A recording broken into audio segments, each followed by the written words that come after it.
Расте бројот на загинати и повредени лица кои настрада во шумскиот пожар во Португалија, соопштија властите.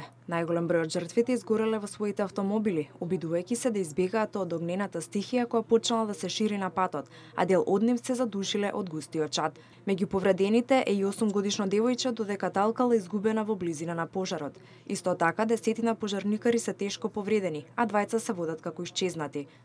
Во катастрофалниот пожар изгореа голем број домови, а во голема опасност и неколку населби во таа област. Португалскиот премиер Антонио Коста изјави дека ова е голема трагедија и можно бројот на жртви да се зголемува. За жал, се чини дека станува збор за една од најголемите трагедии кои ги видовме последните години, барем кога се во прашање шумските пожари. Португалските медиуми пренесуваат дека повеќе од 600 пожарникари учествуваат во гаснењето на пожарот, но се уште не успеале да го стават под контрола.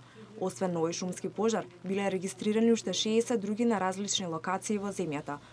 Во гаснењето се ангажирани околу 1700 пожарникари. Уште не е познато како настанале пожарите, но можно е да биле предизвикани од громови.